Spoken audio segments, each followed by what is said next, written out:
प्रदेश कांग्रेसे गठबंधनने आवकार्યું। સ્થાનિક નેતાઓની લાગણીઓની પ્રદેશ અધ્યક્ષે રાષ્ટ્રીય નેતાઓને રજૂઆત કરી હતી। રાષ્ટ્રીય નેતૃત્વના નિર્ણયને અમે આવકારીએ છીએ। ઇન્ડિયા અલાયન્સને વળગીને કામગીરીને આગળ ધપાવીશું। પરિસ્થિતિની વાસ્તવિકતામાં ક્યાંક કોક જગ્યાએ અમારામાંથી પણ કોકનો સૂર હોય, સ્થાનિક કક્ષાએ દરેકની લાગણી હોય। ગુજરાત પ્રદેશ કોંગ્રેસે અમારા સન્માનીય અધ્યક્ષ શ્રી શક્તિસિંહજી ગોહિલે રાષ્ટ્રીય નેતૃત્વ સમક્ષ તમામ પાસાઓની વાત રજૂ કરી હતી।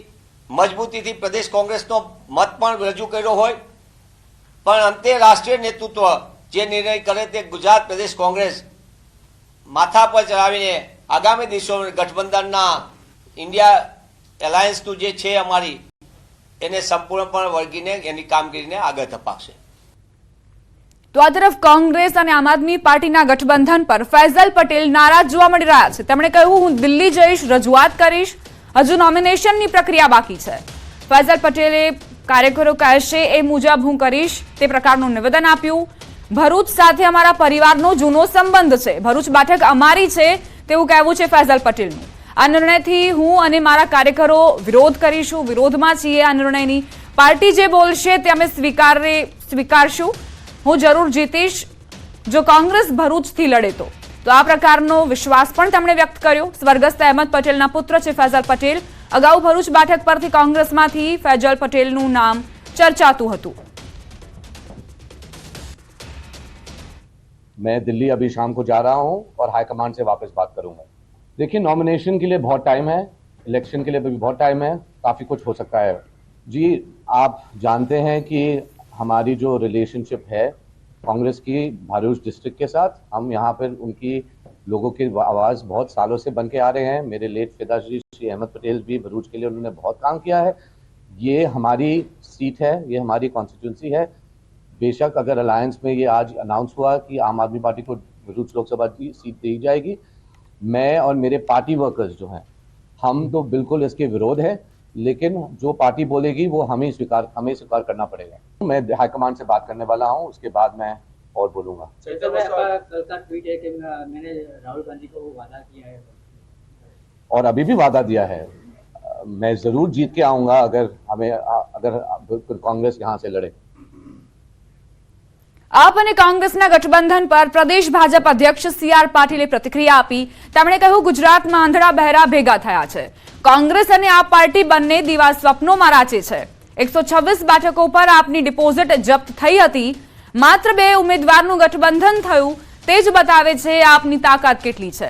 કોંગ્રેસે 44 સીટ પર ડિપોઝિટ ગુમાવી હતી। આપ અને કોંગ્રેસનું ગઠબંધન સફળ થાય તેવું નથી લાગી રહ્યું।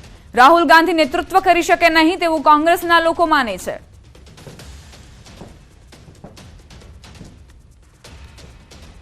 કે કોંગ્રેસ અને આપ બંને હજુ પણ દીવા સ્વપ્નમાં રાચે છે।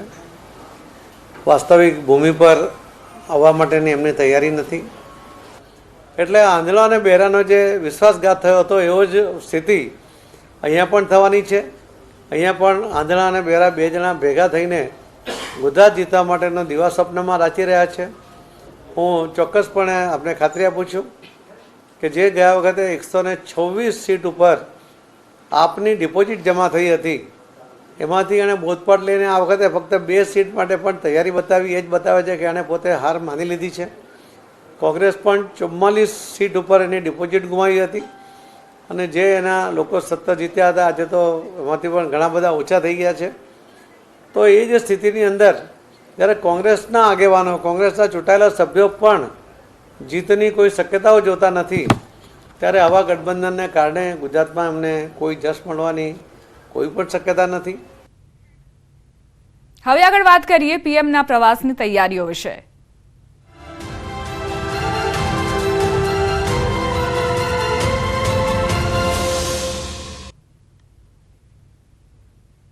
દ્વારકાના સુદર્શન સેતુનું 25 ફેબ્રુઆરીએ લોકાર્પણ કરાશે। પ્રધાનમંત્રી નરેન્દ્ર મોદીના હસ્તે કેબલ બ્રિજનું ઉદ્ઘાટન કરાશે।